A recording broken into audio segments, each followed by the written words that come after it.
Ilang tulog na lang ho, Disyembre na. Ngayon ho, ang huling linggo, mamaya mananalangin ho tayo para sa ating bansa, no?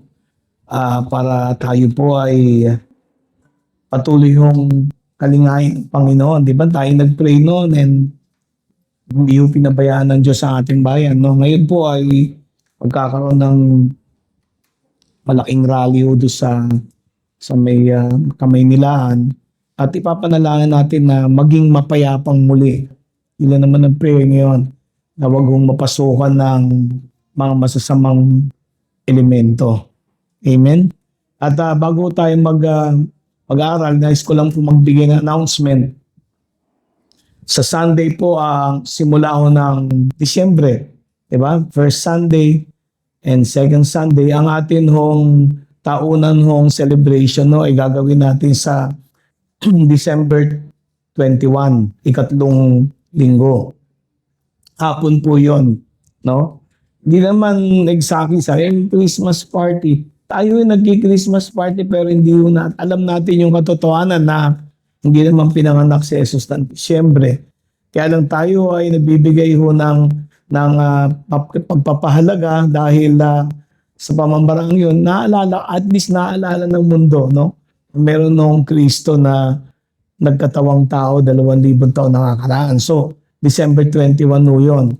So, ang gagawin ho natin, meron ho tayong 2 linggo para maglikom. Hindi ho tayo dito, wala ho tayong ikapo, di ba? Wala nga tayong offering service. Hindi ho ako nangingilak ho talaga ng mga bagay na ito. Di ba? Tayo po naglilingkod ho ng bungal sa ating kalooban. Ganun pa man, tayo magsisimulang maglikom ho, no? Ng mga kaloob natin. Para anong ginagawa ho natin? So, from the first and second Sunday ng December, mangongolekta po tayo para ho sa pagtitipon ho natin ng pondo, pambili ho ng mga groceries. Di ba? Ginagawa ho natin ito taonan. Yung groceries na yon ay atin yung pinamimigay din sa mga kapatid. No? Para ma-equalize kahit papano. Di ba? Yung mga medyo kapos, meron. Di ba? Meron nung tulong ho. At kung hindi mo naman kailangan yung grocery na yon, ay pwede mong gamitin para ibigay naman doon sa mas nangangailangan para maging masaya naman yung kanilang pagse-celebrate. Di po ba? So ang atin ng mga paglilikom na to, itinatalaga natin Sister LB, no, lahat ng offerings natin para sa groceries, bibigay sa Sister LB. So, bibilangin ho natin yan hanggang sa ikalawang linggo kasi sa 21, isasabay na natin yung pamimigay ng grocery sa atin ng pagtitipan. Yung 21 pala natin no, ay katulad ng dati, wala akong potluck ho tayo.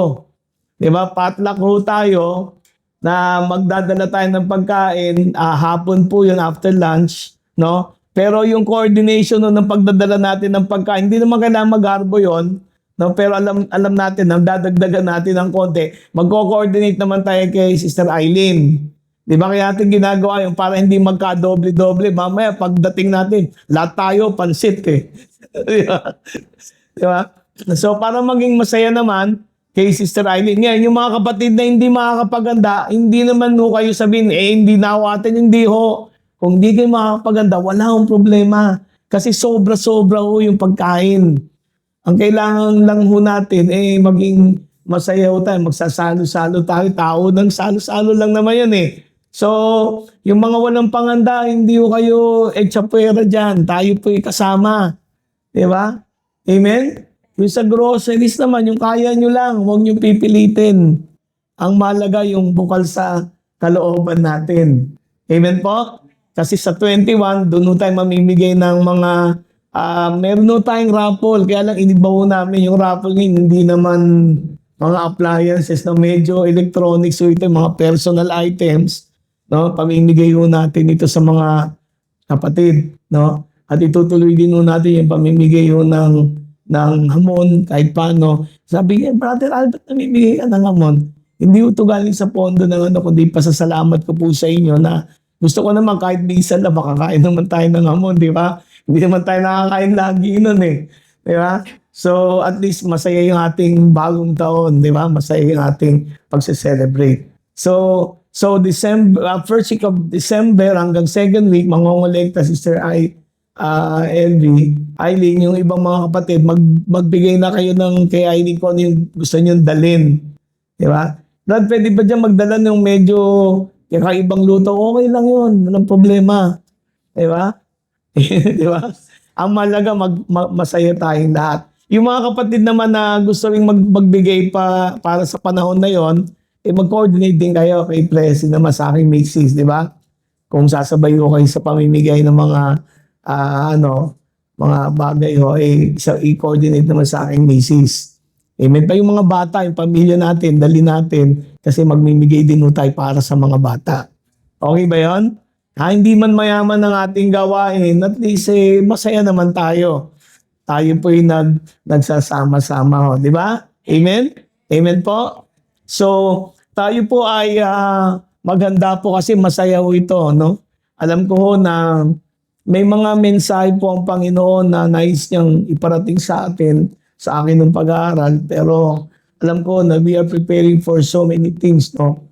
Alam ko 2026 will be very, very surprising, no? Hindi sa tinatakot ko kayo. Pero marami pong mga geophysicists to. Napansin nyo sa Ethiopia, sabi nila parang pinatubo yun. 50,000 years na dormant yung bulkan na yon.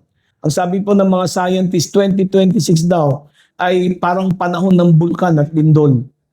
Para daw ang nabubuhay yung lahat ng mga ring of fire sa buong mundo. No? At sa akin, hindi tayo natatakot kasi may pangako si Jesus. Nangako ang Panginoon. Hindi niya tayo iwanan at hindi niya tayo pababayaan. Amen? Amen po. Tandaan nyo, yung panahon ni Joseph, naghihirap po ang buong mundo. Pero ang mga anak ng Diyos nando sa Goshen. Sila'y kumakain. Sila'y nabubuhay ng matiwasay. Bagamat meron ng world crisis nung panahon na yon. God knows how to protect His people. At yung nangyari yung sunog sa Hong Kong. Nakita niyo ho, no? Napakarami namatay, 100 mahigit po. Ang namatay, 200 pa ang hinahanap. No? At marami yung patotoo doon. Ewan ko, hindi, pinapanood yun lang kasi puro sunog eh. May mga patotoo na lumalabas ngayon na gawa ho ng Diyos, gawa ng Panginoon. In the midst of the fire, may mga himalapong nangyari at may mga testimony ho na merong na pagliligtas na ginawa ang Panginoon sa iba doon.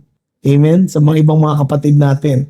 So, God is really good. Sa Thailand doon, panalangin nyo rin. Dan Thailand ho ngayon, may 100, halos 200 pong namatay. Alam niyo saan? Sa baha at ulan. Huwag niyo sabihin, Pilipinas lang ang nagkakaganon. Dito lang nakaraan, ang Thailand do ay sinalanta ng napakalakas na ulan. At may 100 din ho ang namatay sa kanila. Amen? So, many things are happening. The Lord is coming soon. Ang Panginoon ay malapit na hong dumating. Magdala ho tayo ng mga kaluluwa, malapit na si Jesus dumating. Pamilya natin, mga kaibigan natin, bahaginan na ho natin sapagkat malapit na dumating ang Panginoon. Amen? Amen? Okay. Sige. So ipagpapatuloy natin yung pag-aaral natin. Sinakakaalala.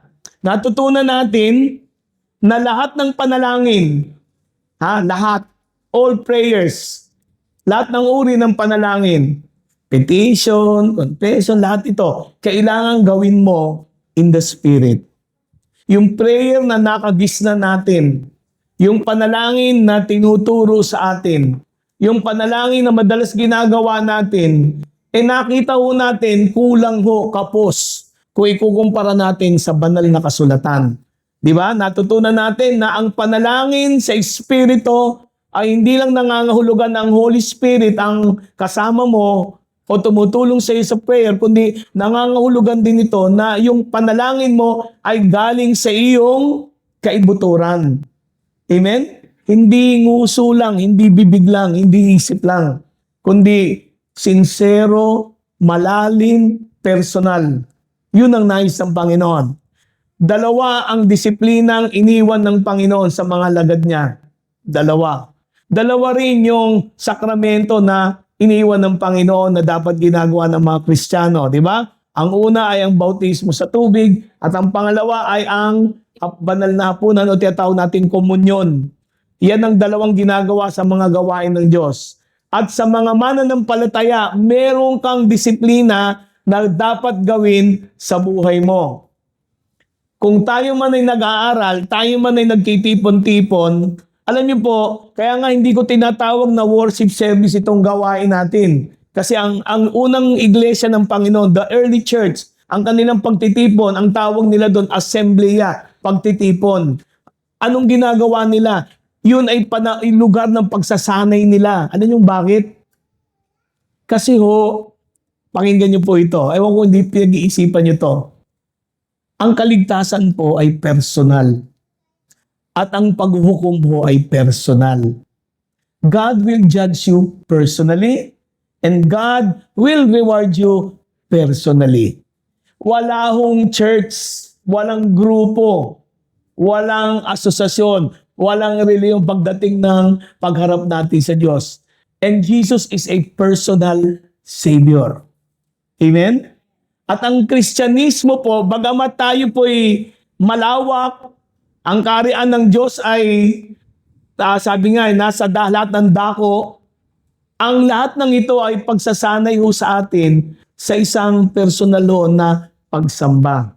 Ang worship na totoo ay personal. Amen? Hindi mo magagawa yung tunay na pagsamba sa pangkalahatan. Mangyayari lang yun sa langit. Pero dito hindi yun nangyayari. Yung bakit laging may sablay eh. Halimbawa, umaawit tayo lahat dito, hindi naman lahat yan umaawit ng buong puso eh. Kung gagamitin ng Diyos na batayan yung service natin, hindi magiging katanggap-tanggap sa Panginoon. Pero, kung susundin natin ng biblical na paraan, ang pagsamba mo ay personal. Ikaw. Amen? Sa iyong pagising hanggang sa pagtulog mo, hindi lang linggo, kahit anong araw, pwede mong sambahin ng Panginoon. Yun ang tinuro ni Kristo. Umahanap ang Diyos ng mga sasamba sa Kanya sa Espiritu at sa katotohanan. Hindi sa bundok, hindi sa Jerusalem. Amen? Amen? At dahil personal ng Diyos, ang kaligtasan niya ay personal, personal din ang gawain ng Panginoon. Alam niyo ba, paano kung masabing personal? Sino may idea dyan? Bakit personal? Sabi mo yung gawain ng Panginoon sa buhay nating lahat. Paano naging personal? Alam niyo bakit? Ibinigay niya ang kanyang Espiritu sa ating lahat. Amen? At nandyan ang Espiritu ng Diyos sa puso mo, merong dahilan para bigyan mo tayo ng disiplina na magagawa natin para palakasin natin ang ating koneksyon sa Diyos. Itong dalawang disiplinang ito ay dapat maging maliwanag sa atin at dapat maging totoo sa atin. Ano yung una? Panalangin. Prayer is a discipline that God has taught us para masanay tayo saan? Sa ating koneksyon sa Diyos. Sa pakikipag-usap natin sa Kanya. Amen? God wants you the way you are. Kung ikaw ay magsalita, hindi ka magaling magsalita, bulol ka, God accepts your prayer. Mahaba ka manalangin, maiksi ka panalangin, tinatanggap yan ng Panginoon. Umaawit ka o hindi ka umaawit, tinatanggap yan ng Panginoon. Ang batayan lang ng Panginoon, gawin mo sa Espiritu. Pray in the Spirit. Totohanang panalangin. Amen? Amen? So natutunan natin lahat yun, di ba? Wala sa oras, wala sa panahon, wala sa lugar, wala sa posisyon ng panalangin. Kung nakalood ka, nakaupo ka, nakahiga ka, nakatayo ka, wala hong bearing yun kung gagawin mo yun ng buong puso mo. Amen? 5 minuto kang manalangin, 10 minuto, 4 na oras. Kung gagawin mo yun ng taos sa puso mo at may buong pagpapakumbaba, tinatanggap yun ng Panginoon. Amen? Amen? Napakadali naman pala, Kaya nang pinahirap natin, Ang church kasi ang dami nating nire-require sa mga kapatid natin. Ako, kaya nag-iingat ako Kasi, sabi ni Kristo, sa mga Pariseo. Nagbibigay kayo ng bigat na pasanin ng mga mananampalataya na hindi nyo mismo kayang dalhin. Pero binibigay nyo sa kanila. Ano sinasabi ni Lord doon? Hindi naman nagbigay ng Panginoon ng mabigat na atas sa ating lahat eh. Sabi na niya, magsiparito kayo sa akin. Kayong nabibigat ang luba at napapagal. Bibigyan ko kayo ng kapahingahan. Pasanin ninyo ang pamatok ko. Hindi mabigat ang pamatok ni Lord. Ano yung bakit? Dalawa lang naman eh. Ang una, matuto tayong manalangin. Amen? Kasi sa totoo, paano tayo magbubunga sa Espiritu? Paano tayo lalago? Paano tayo mababago kung hindi tayo marunong manalangin? Amen? Amen? Ang haba na intro ko, no? Kasi kailangan matuto tayo. Ano yung bakit yung panalangin mahalaga? Yun ay patotoo na ang isang tao ay totoong nagpapakumbaba sa Diyos. Walang mayabang na makakapanalangin sa Diyos. Yung totoong mapagpakumbaba, yun ang nananalangin sa Panginoon. Amen? Amen? Sino nagpe-pray dito? Nagpe-pray tayo, huwag kayong mag-alala. Hindi ako kasing galing nito, hindi mahabang ang tanong ko, nananalangin ka ba sa Espiritu? That's the prayer that what God wants. Amen? At ang pangalawang gusto ng Panginoon na matuto tayo para tayo lumago, para tayo lumalim sa connection natin sa Panginoon. Ano? Yung tinatawag na biblical na pagninilay-nilay o pagbubulay-bulay. Nilagyan ko ng biblical. Bakit ko sinabing biblical? Alam yung bakit? Kasi itong biblical meditation na ito ay napaka-importante Tinuro ito sa gawain ng Panginoon, prinactice ito, pero kinurap ito ng dyablo. It was corrupted by the devil. Itong biblical meditation. Kasi kasama po ito ng atin kinagawian o kinasanayan na pananalangin sa Espiritu. Yung kombinasyon ng praying in the Spirit at biblical na meditation, nagbibigay ito sa atin para lumago at lumalim. Saan? Sa ating spiritual na buhay. Patungo sa imahe o larawan ng ating Panginoon. Pag pinagsama mo yung praying in the Spirit and biblical meditation, kapatid, lalago ka. At gusto kong mangyari yun. Alam yung bakit? Kasi ito'y bibigyan tayo ng kakayahan na maging mga saksi ng Panginoon. Makapagpanalo tayo ng kaluluwa para kay Kristo. Maging daan tayo para maging pagpapala sa iba. Makarating ng mabuting balita. Amen? Ngayon, ang problema sa biblical meditation, nami-misunderstand po ito. Bakit? Kasi nakakatakot ang church ngayon para itong nangyayari ngayon sa atin ay pinagsasama yung Eastern meditation. Hindi ba nyo napapansin parang yung yoga para tanggapin ng tao, ginawa itong parang exercise. Pero alam nyo kung ano yoga? Ang yoga po ay pagsamba sa Diyos-Diyosan. Yung Eastern meditation na ito, ang masakla po, nakapasok ito sa maraming churches, lalo na yung mga miyembro ng New Apostolic Reformation. Karamihan po dito, mga born again Pentecostals. No? Yung biblical meditation, kinurap, pinasukan ng Eastern meditation. Ngayon, ano ba yung biblical na meditation? Pakinggan nyo yung biblical na pagbubulay-bulay ay nakaangkla saan? Sa salita ng Diyos. Ang tunay na pagbubulay-bulay, mga kapatid, nakatungtong sa salita ng Diyos. Ang gawain ng biblical na meditation po ay yung pag-iisip ng malalim, pinagbubulay-bulay alin. Hindi ang problema niya, ang pinagbubulayan niya ay ang salita ng Diyos. Amen po? Na gusto mong malaman kung ano ang nais sabihin sa iyo ng Panginoon, ano ang nais ituro sa iyo ng Diyos sa pamamagitan ng banal na Espiritu. Ang praying in the Spirit po at ang biblical na pagbubulay-bulay, biblical meditation ay magkadugtong. Hindi mo ito halos mapaghiwalay. Amen? Kasi yung praying in the Spirit, nagbubunga ito ng ating pagbubulay-bulay. Nagagawa ho natin to. Ngayon, ano ba yung kaiba ng Eastern Meditation? Ang Eastern Meditation, mga kapatid, ito ho ang turo ng... Kasi ho ako nung di pa ako Kristiyano, may mga kamag-anak ako noon, mga high school pa kami noon Nauso yung yoga nung panahon namin. Inabutan namin yung Hare Krishna yung panahon nila John Lennon, George Harrison. May kanta nga si George Harrison Kala mo ang ganda sumikat pero kay Hare Krishna yun Di ba? Alam niyo kung ano yun? Hindi alam ng mga I really want to know you. Di ba? I really want to see you. Kaya kanta ni George Harrison yan Kay Hare Krishna.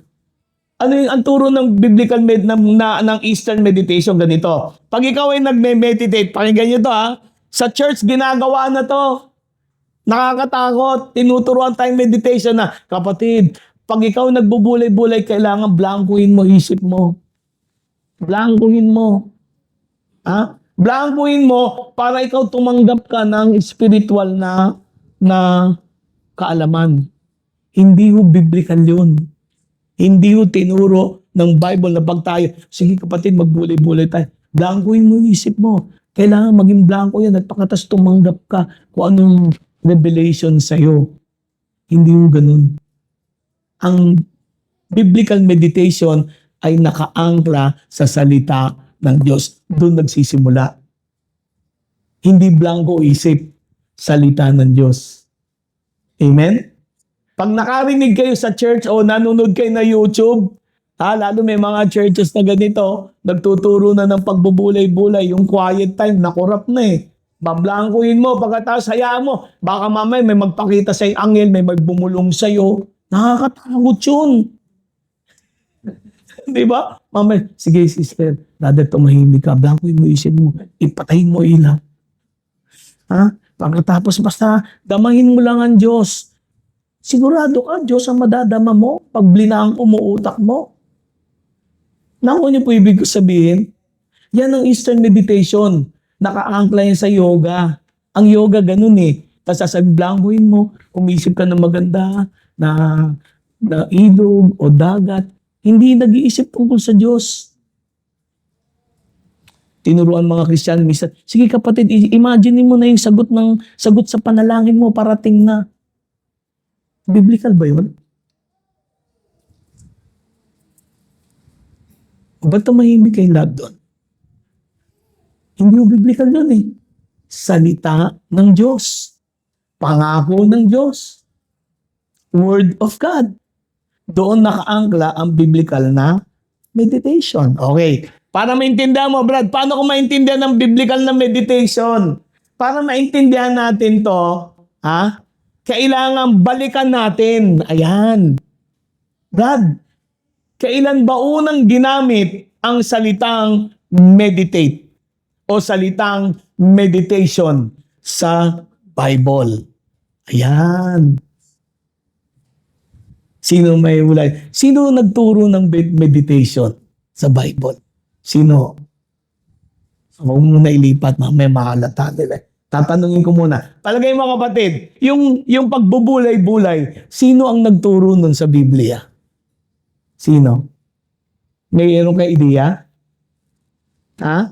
Kailan to tinuro sa Biblia? Bakit walang nagtataas ng kamay? O babaguhin ko, sino hindi nakakaalam?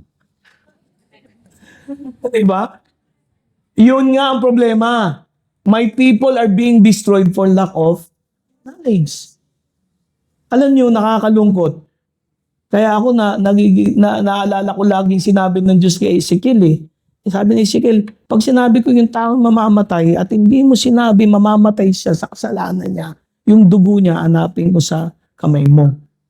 Pero kung sinabi ko yung taong mamamatay nun at sinabihan mo siya at hindi siya nagbagot na matay siya, yung dugo ng taong yun hindi ko hahanapin. sa kamay mo. Sabi ng Diyos yung kay Ezekiel, nakakatakot, di ba? Kaya naisip ko to, naku, kailangan sabihin ko yung totoo sa mga kapatid. Di ba? Tungkulin yun.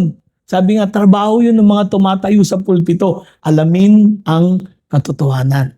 Huwag baluktutin. Huwag gawing bias. Huwag para sa personal na interes. Natutuwa ako doon sa isang paso, napanood ko eh. Nag-aalisan yung mga tao dahil sa sinasabi niya. Sabi ng paso, hindi na baling walang matira dito, sabihin ko lang yung katotohanan. Ay, yung mga tao nag-aalisan. Kasi sinasabi niya yung katotohanan. Na-stumble yung mga membro. Bakit? Ang sinasabi niya totoo eh. Tungkol sa kasalanan eh. Oo, talaga nag-aalisan. Ako tuwan-tuwa, sabi ko, itong taong to napaka-bold. Di ba? Ilan kayang pastor yung gano'n, ano? Na hindi matatakot magsalita ng katotohanan sa harapan ng maraming tao. Amen? Kaya ako may obligasyon ako sa inyo.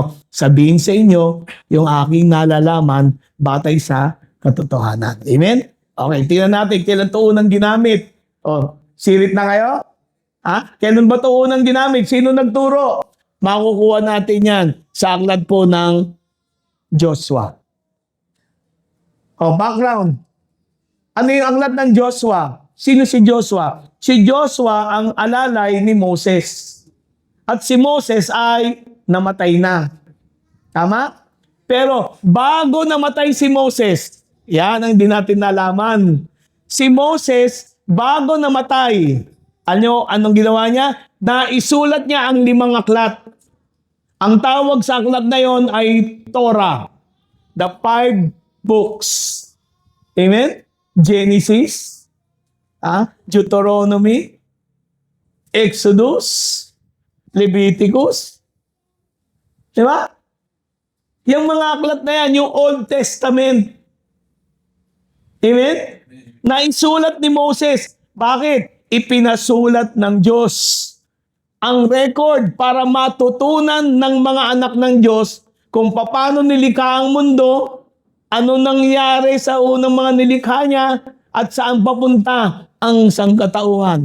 Sinulat ni Moses. Ni-record niya ang lahat, pati yung buhay nila, kung paano sila niligtas ng Panginoon at ano ang mga ginawa ng Panginoon. Amen? At ang mga turo. Ang 10 Commandments, sinulat ni Moses. Okay? So, nag-iwan ng libro si Moses. Amen? Amen? Okay. So, anong sabi ng Diyos kay Moses? Joshua 1:8. Ang hirap basahin, Brad. Hindi, sinulat ko lang Hebreo para alam ninyo. Amen? Ang hirap basahin, wag nyo nang basahin. Magkakabulol-bulol lang tayo dyan. Pero ang gusto kong makita nyo dyan, yung salitang Vehagita, no, ay hango sa salitang Haga. Haga. H-A-G-A.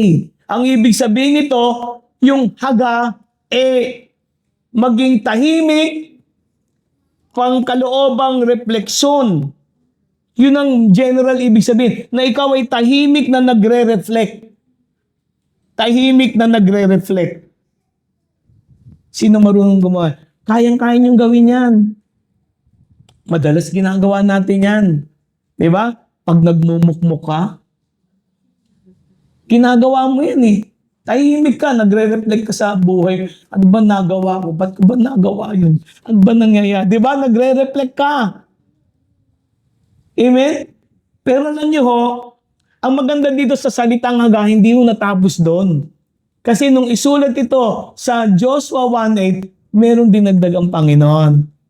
Yung Vehagita. Ang ibig sabihin nito, can be translated as matter, nagmumurmur.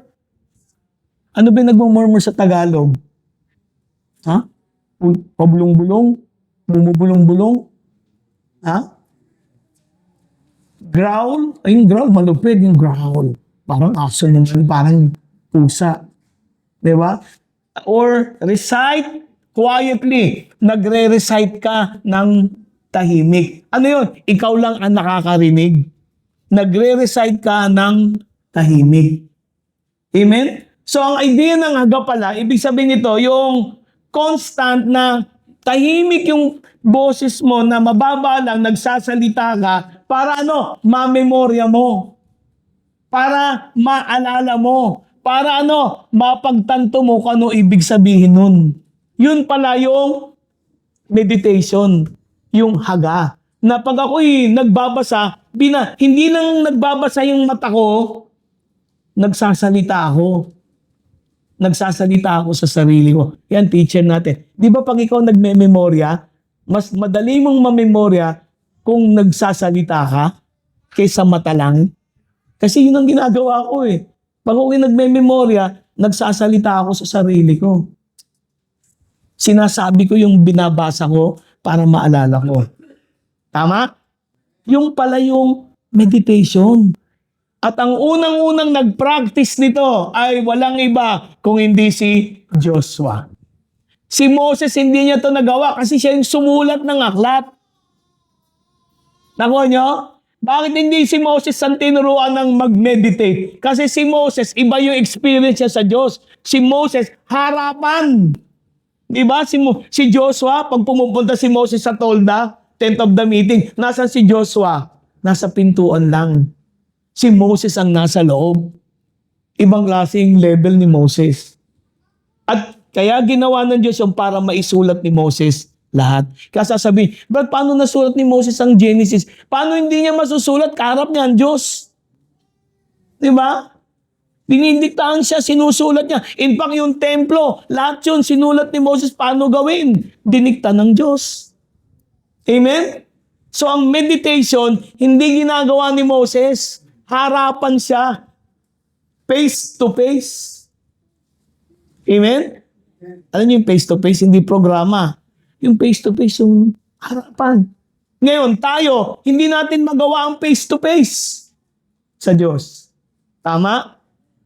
Si Joshua, hindi rin naman ganun. So, tinuruan siya ng Diyos na matutong magbulay-bulay. Sino nagturo? Ang Diyos. God spoke to Joshua. Tinuruan niya si Joshua kung paano mag-meditate saan. Ano minimeditate ni Joshua? Yung libro. Ano yung libro ng hawak niya? Yung sinulat ni Moses. May tanong kayo? Sino may tanong? Sangayon kayo? O, sino naintindihan to ngayon lang? Ngayon lang to naintindihan? Amen? Ako rin, nung pinag-aaralan ko to, natutuwa ako kasi naintindihan ko. Tinuruan ng Diyos si Joshua. Para ano? Para ano? Para matutong sumunod si Joshua. Saan? Sa lahat ng nakasulat. Amen? At dahil doon magtagumpay siya. Ngayon, tanong. Nung panahon ba ni Joshua, may Eastern meditation na? Nung panahon ni Joshua, uso na ba yung pagbubulay-bulay? Sino nagsasabing oo? Wala, no reaction dito Sino nagsasabing hindi? Alam nyo, safe kayo talaga. Laging safe tayo Ayaw magtaas ng oo, ayaw magtaas ng hindi. O ito na lang, sino hindi alam? Mga kapatid, pakinggan nyo. Meron ng Eastern meditation nung panahon ni Joshua. In fact, ginagawa to sa Egypt. Alam nyo ba yon? So may ideya sila Joshua kung ano yung pagbubulay-bulay. Kaya lang yung pagbubulay-bulay na nakagisna nila ay mali. Demonic. Amen? Laganap na yung Eastern meditation sa China, sa Egypt, yung mga naunang civilization Amen? Hello? Amen. Alam nyo, minsan kasi pag nagbabasa tayo ng banal na kasulatan, nilalawakan natin na isip natin na tinitingnan din natin yung kasaysayan. Kasi yung libro, ang Biblia po ay batay sa katotohanan. Hindi to katang isip. Amen? Tatanungin ko kayo ngayon. Meron na palang Eastern meditation noon. Bakit tinuruan pa ng Diyos si Joshua? na magbulay-bulay. Bakit niya tinuro yun? Bakit?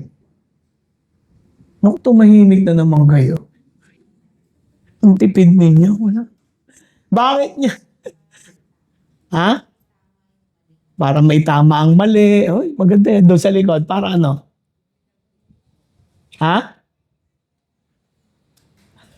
Yung iba, yung iba, patay mali siya, nakangiti na lang. Pare. Alam nyo, kaya tinuro ng Diyos kay Joshua ito. Yun nga eh. Para mailagay sila sa ayos. Kasi alam ng Panginoon na ang kahalagahan ng pagbubulay-bulay na ibinubunga sa buhay ng tao. Pakinggan nyo. Kasi sinabi ng Bible, as a man thinks in his heart, so is he. Kung anong iniisip mo sa puso mo, sa kaibuturan mo, yun ikaw. Hello? Kaya ka ganyan, hindi dahil inisip ng kapitbahay mo. Ikaw ang nag-isip niyan tungkol sa sarili mo. Kung ano iniisip mo tungkol sa sarili mo, nagiging ganun ka. Kaya natutuwa ako sa ibang babae pag tinanong mo, ang ganda-ganda ko. At least siya, unang nagsabi, maganda siya. Tao niya ibig sabihin. Because as a man thinks in, ibig sabihin, kung ano naman ang isip mo, nagdidikta ng buhay mo eh.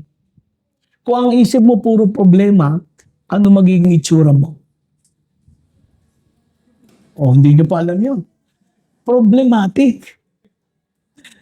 Di ba? Kung ang iniisip mo puro kadiliman, ay magdidilim nga talaga yung mukha mo. Yung itsura mo, yung sarili mo. Kung iisipin mo talo ka na. Tama? Hindi ko kaya yan. Sinabi mo na, inisip mo na, hindi mo nga kakayanin. Naku niyo po ibig sabihin, naalala ko nung nag-aaral pa ako, isa sa mga tumatak sa isip ko, sabi, life's battles don't always go for the better or faster man. But sooner or later, the one who wins is the one who thinks he can. Amen? Amen? Alam ng Diyos, yung laman ng isip mo, magdidikta ng direksyon ng buhay mo. At ang masaklan nun, laganap ang Eastern meditation, laganap ang maling turo, so ang Diyos nagtuturo ngayon kay Diyos kung ano yung tama, ano yung biblical. Amen? Amen? Okay, so tingnan na natin yung Joshua. Ano ba ang biblical meditation? Ayan. Ang aklat na ito ng kautusan ay huwag mahiwalay sa inyong, nakita nyo? Ang turo ng Diyos kay Joshua, ang pagbubulay-bulay na biblical, huwag mahiwalay sa iyong bibig. Kaya nagtataka ako yung nagbubulay-bulay ng tahimik. Hindi mo yung pagbubulay-bulay. Yung pagbubulay-bulay, pag ninilay-nilay na biblical, habang binabasa niya yung Bible, at nagbubulay-bulay siya, nagsasalita, hindi nahiwalay sa bibig niya. Amen? Kundi iyong pagbubulayan araw at gabi. Upang iyong masunod na gawin ang ayon sa lahat ng nakasulat dito, sapagkat kung magkagayon, iyong pagiging hawain ng iyong lakad, at kung magkagayoy, magtatamo ka ng mabuting kawakasan. Wow! Ang ganda na epekto ng biblical meditation. Mga kapatid, ako po magtatapat sa inyo, hindi ho magiging ganito ang buhay ko kung ako'y pa-attend lang ng church noong 1982. Pasalamat ako sa Panginoon, uso pa nun yung turo sa quiet time. Naging malaking bagay ho sa akin, lalo yung turo ni Butch Conde nung meron pang Bread of Life. Nung panahon namin, meron pa kami mga meditation age, yung mga nakarating ba sa inyo yung daily bread nung panahon namin? Yung daily bread, ako, talagang araw-araw yun. Pa isa-isa binabasa mo, pinagbubulay-bulayan mo yung salita ng Diyos. Isang word lang, isang verse lang, pinagbubulay-bulayan mo. Mga kapatid, makikita niyo dito sa Diyos, sa Complete Jewish Bible, yung lips, importante, yung bibig mo. Amen? Sa Holman Christian Bible, ang sinabi diyan, you are to recite it. Sabi ni Holman, i-recite mo ang salita ng Diyos araw at gabi. Araw at gabi. Amen? Sa Diyos, sa The Voice, sabi, let the words from the book of the law be always on your lips. Yun ang sinabi niya, huwag mawawala sa bibig mo. Kaya nung panahon namin, pag nagkikwentuhan, laging may word of God. Ngayon, hindi na uso eh. Nung panahon namin, di ba minsan nauso pa nga sa akin, nagpe-pray, word of God ang ginagamit. Lord, hindi ba pangako mo ganito, ganyan, ganyan, ganyan. Ganun eh. Ang salita ng Diyos, hindi naiwalay sa bibig. Ano ba connection nito? Ano ba connection nito? Kasi sabi ko nga yung bibig mo, sabi ni Kristo, out of the abundance of the heart, the mouth speaks. Kung ano ang laman ng puso niya, ang bibig nagsasalita, nagsasabi. Amen? Amen? Amen? Lalabas sa bibig. Ngayon, bakit kaya? Bakit kaya? Ano yung bakit ito utos ng Diyos?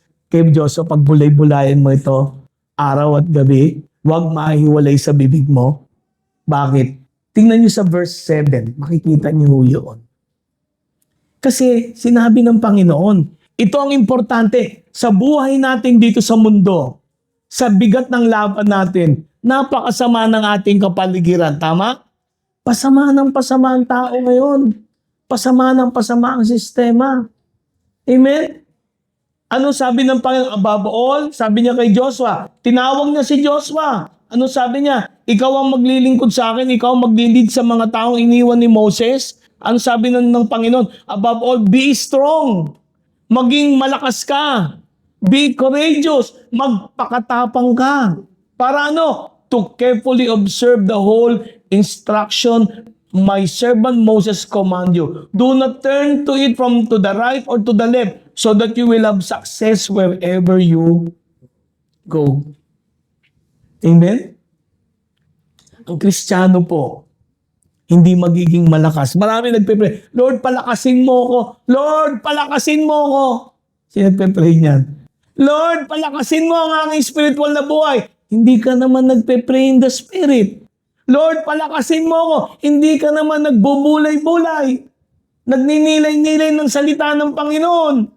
Aatake ang diablo. The devil come to steal, to kill, and to destroy. Sinabi na nga ni Kristo ang salita ng Diyos pag hinasig parang bini, ang nahulog sa daan, kinain agad ng ibon. May nahulog sa batuhan, tumubo, pero dumating ang ulan, ang bagyo, mababaw ang ugat, namatay. May tumubo naman, kasabay ng dawag, tumubo kasama ng dawag, pero dahil sa dawag mas marami, sinakaliton at namatay din. Mga kapatid, gusto mong maging malakas? Sino gusto maging malakas? Gusto mong maging matapang sa laban na ito ng buhay? Kailangan matuto tayong magnilay.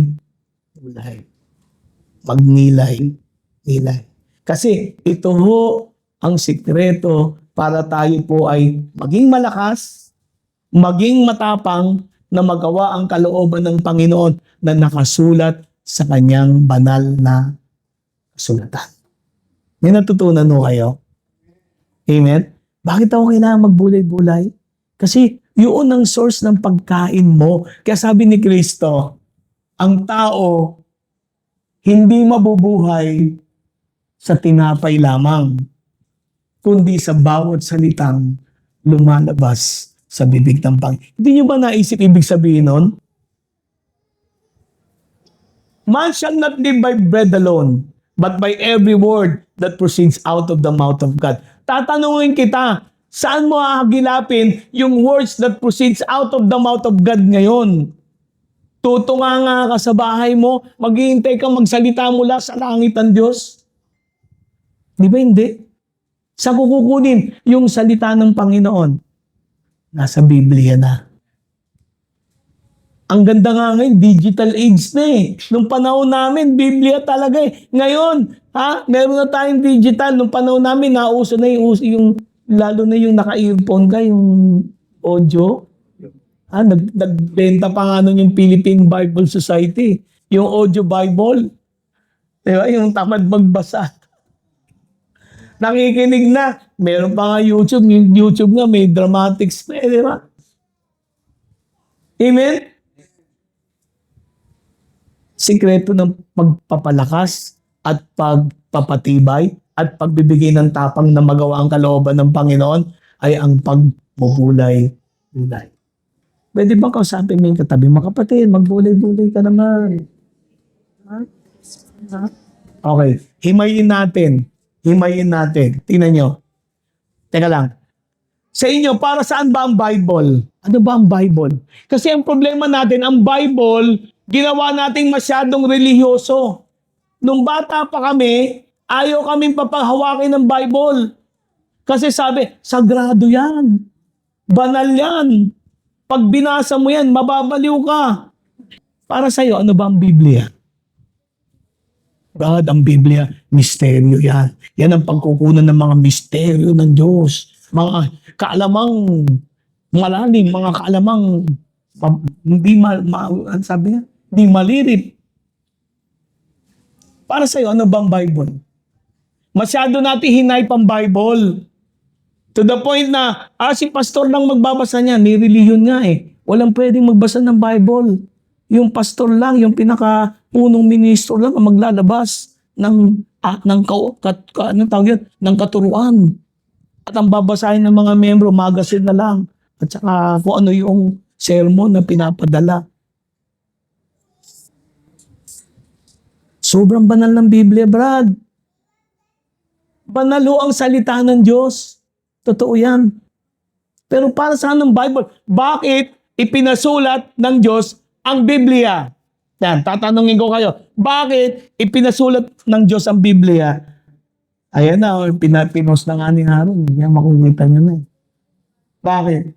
Kasi ang Bible pala, pakinggan nyo ha, ang Bible pala, sabi sa verse 8, this book of instruction. Ang aklat na ito ng pagtuturo.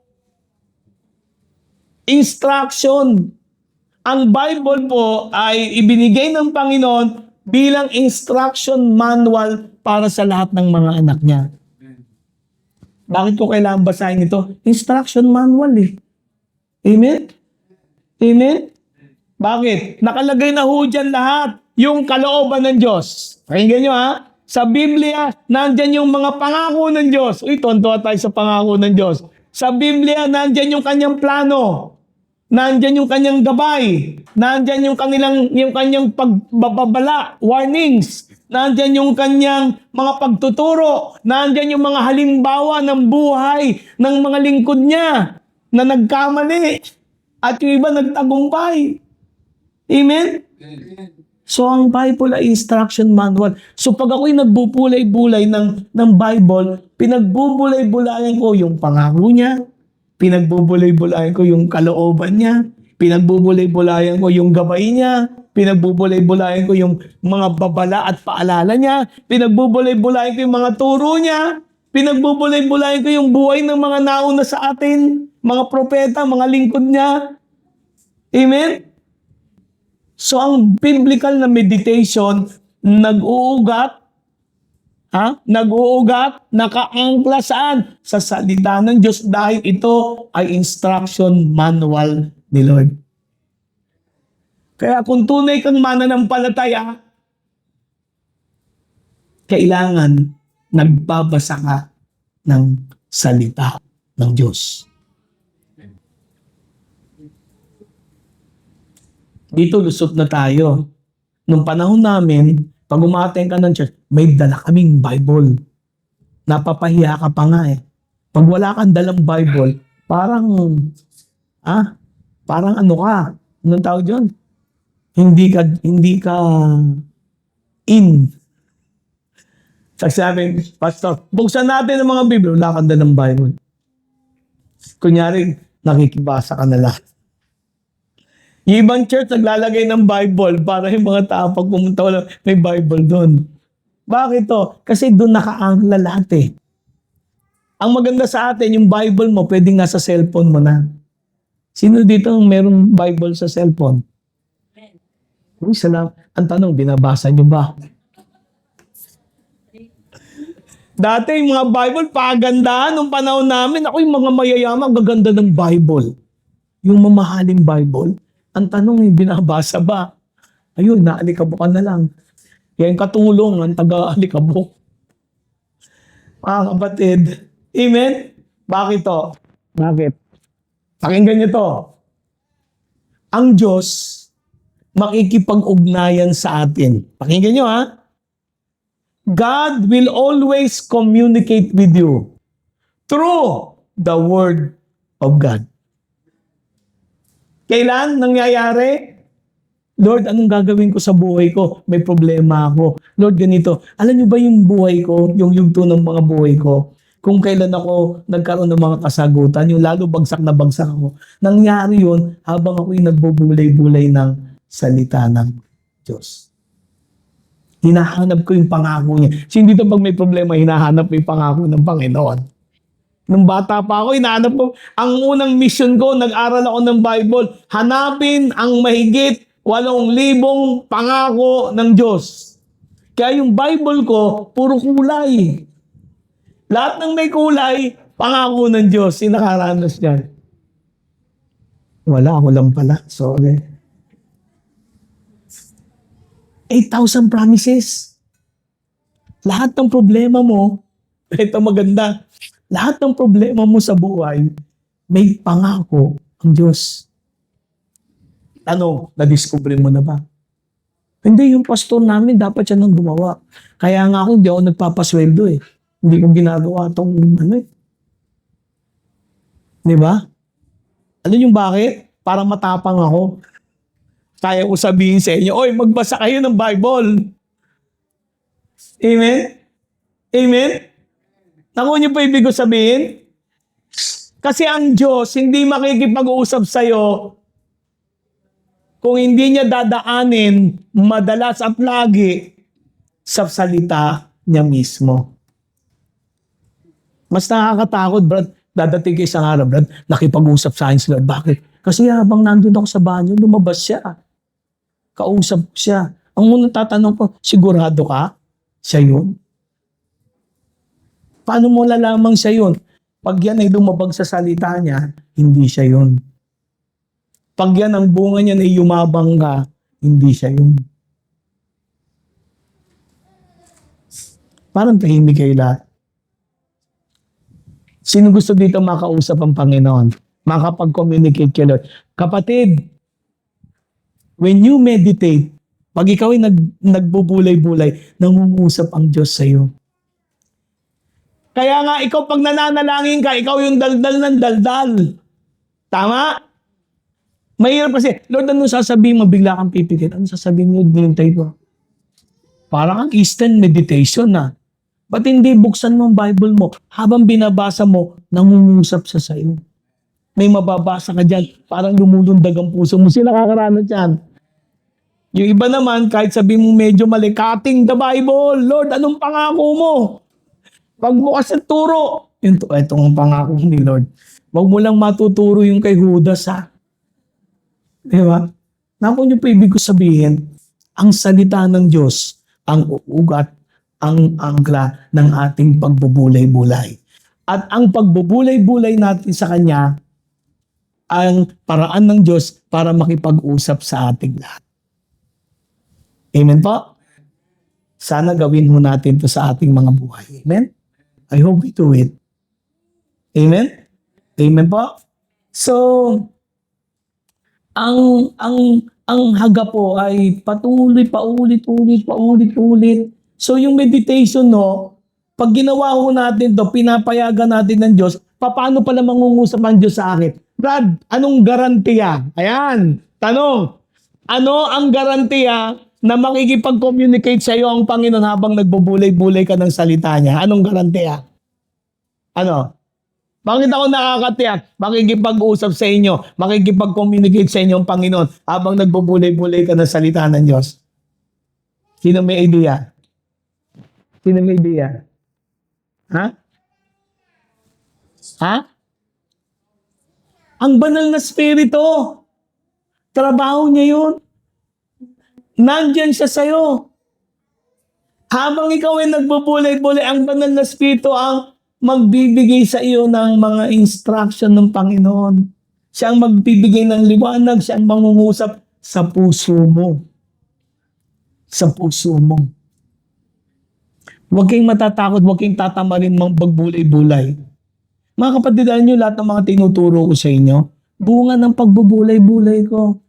Habang ako may ginagawa, hindi naman to pagbubulay-bulay na wala akong ginagawa, nakahiga lang ako doon, wala na akong gagawin. Hindi ho, habang may ginagawa ako, nagbubulay-bulay ako. Bago ako matulog, nagbubulay-bulay ako.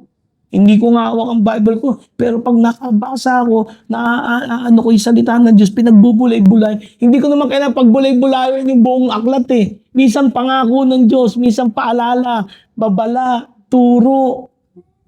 Amen? Ang pinakamasarap pagbulay-bulayan, pangako ng Diyos. Amen? Amen? Tumutulong ito para ma-memorya. Alam niyo po ako, hindi ako magaling sa Bible. Hindi ko memoryado kapitulo, bersikulo. Minsan aklat lang naaalala ko, pero alam ko yung mga salita niya. Yun ang naaalala ko, yung pangako niya, yung turo niya. Hindi ko man maalala eksakto kapitulo, bersikulo. Pero namimemorya ko yung salita niya. Kasi ang Bible nung sinulat, wala namang kapitulo, bersikulo. Tao na lang ang naglagay ng kapitulo, bersikulo eh. Amen? Buo yan eh. Amen? Amen po? So, pagdating ng problema, naaalala ko.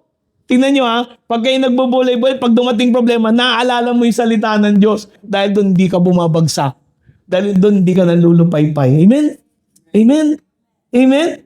Kasi ang sabi ng Epeso, ang panalangin ni Pablo, inihiling ko sa Diyos, sa dakilang Ama ng ating Panginoong Jesucristo na bigyan kayo ng karunungan at pangunawa mula sa banal na Espiritu para lalo nyo siyang makilala.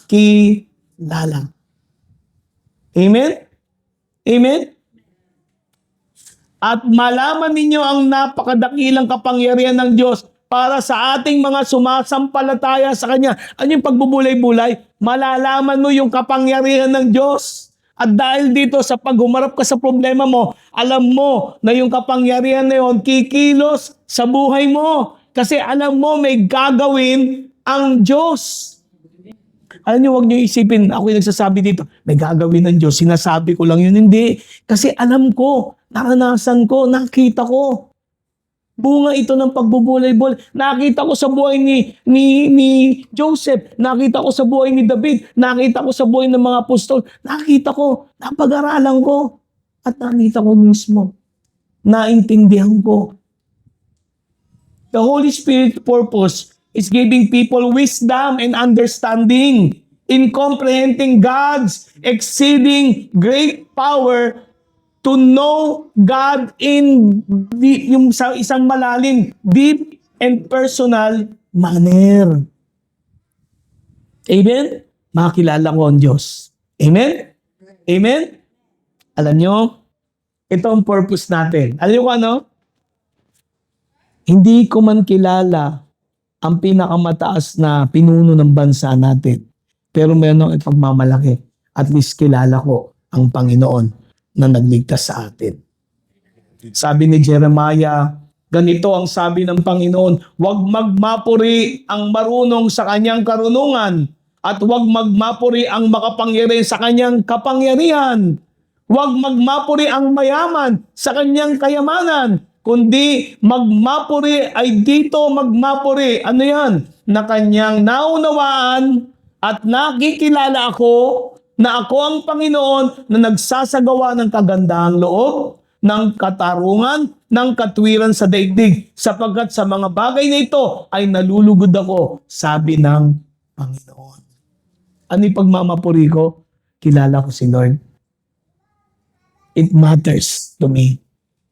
Kilala ko ang Panginoon at kilala ako ng Panginoon. Amen?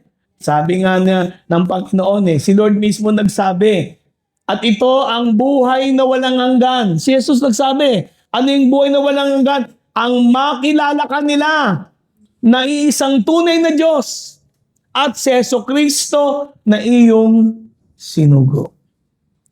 Our purpose is to know God.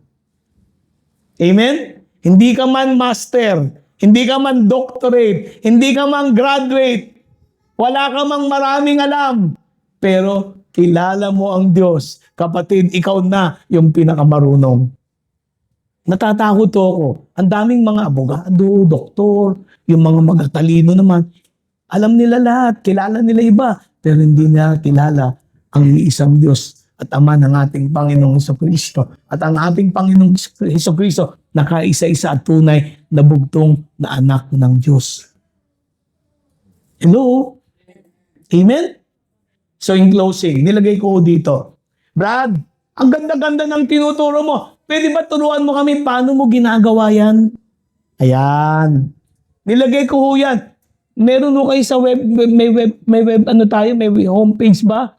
Gumawa. Kaya nga nire-record na to. Kita nyo. Ayoko nga ayoko magpa-expose Kaya lang, binibideo na natin kasi gumawa ng homepage para yung mga kapatid na merong access niyan, napapag-aralan ninyo. Hindi ko to ginagawa para sumikat ng hindi ko kailangan yun. Hindi ko nga pinapalagay yun sa YouTube Ayoko mag-viral. Kasi dadating araw maraming basher. Ako yung ibig sabihin. Paano ako mag-meditate? Una, ginagawa ko to Do it daily or regularly. Paano yan? Flexible. Ako wala akong eksaktong oras. Dati, ginagawa ko yan nung bata pa ako, madaling araw Kasi yun ang demand ng buhay ko noon. Hindi ko magagawa sa buong araw. So, madaling araw ako. Pero ngayon, pwede na akong hindi madaling araw. So, paano ka nag-meditate, nagbubulay-bulay? Ginagawa ko ito regular. Ano ibig ko sabihin? Pwede itong araw-araw ginagawa ko, pero ngayon, umaga, bukas, tanghali, o bukas, alas 8, depende yon. Basta ginagawa ko siya. Amen? Amen? Pwede bang gawin niyo yun? Parang iba, hindi masaya. Bakit pag yung ang sipag-sipag natin, pag yung mga ibang bagay, pag sa Panginoon, alam niyo yung katawan natin, kumukontra lagi yan, tandaan niyo. Kaya nga sabi ni Pablo, patayin din yung katawan ninyo. Mortify your bodies. Kasi yan ang kumukontra agad Amen? So wala akong oras, wala akong lugar. Gawin mo lang. Gawin mo lang. Huwag ka lang lilipas. Pwede ba yun? Naku, marami magagalit sa akin ng mga pastor talaga Kasi kailangan tinuturo, ganito. Si Kristo nga, hindi sumunod Alas 9, alas 12, alas 13. Si Kristo hindi niya ginagawa alas 9, alas 12. Mas grabe ang Panginoon. Amen? Okay, pangalawa. Pag ikaw ay nagbulay-bulay, biblical, intentional. Ibig sabihin ka, aware ka. Ito yan, ang sikreto. Ginagawa ko to. Pag ako nagbubulay-bulay, nagbasa ako ng verse, hindi kailangan buong chapter Minsan verse lang ako, 2 verse, 3 verse. Pagkatapos nun, pinagbubulayan, iniisip ko binabasa ko, sinasabi ko sa sarili ko.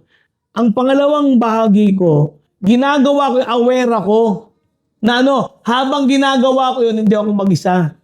Kasama ko ang banal na Espiritu. Lord, Holy Spirit, turuan mo naman ako. Anong gagawin?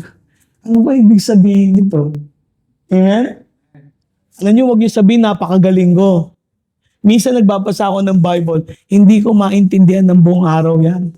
Kaya minsan yung meditation ko, umaabot pa ng kinabukasan. Minsan yung isang verse, inaabot sa akin mga 3 araw, 5 araw, ganun Pinagbubulay hanggang maintindihan ko. Bibigyan ako ng Lord ng wisdom. Salamat na lang, may naging katulong si Holy Spirit ngayon. Anong sino? Ha? Para sa Bible? Anong sino? Ang dami-daming apps, di ba? Lalo na si Google. Di ba? Napapadali yung research. Di ba? Kaya pag ako nagbasa ng Bible, nire-research ko yung isang verse na kung ano hanggang maintindihan ko. Holy Spirit, gagabayan tayo. Amen? Pangatlo, ipapanalangin ko yan. Pag ako nag-pray, Lord, ano ba ibig sabihin nito, Lord? Tulungan mo ako. I'm praying in the Spirit. Amen? I talk to the Lord. Panginoon, ano po ibig sabihin nito? Amen? Amen? Kaya niyo bang gawin yan? Mahirap ba? Ha? Hindi, di ba? Brad, kailangan ba ako mag-pray? Kaya ka nga nagpe-pray. Lord, tulungan mo ako maintindihan nito. Then open your Bible. Buksan mo yung Bible mo. Huwag kang mag-struggle. Basta basahin mo lang. Basahin mo. Magsalita ka, basahin mo. At ililid ka ng Holy Spirit. Amen? Amen po? I-recite mo yan. I-recite mo.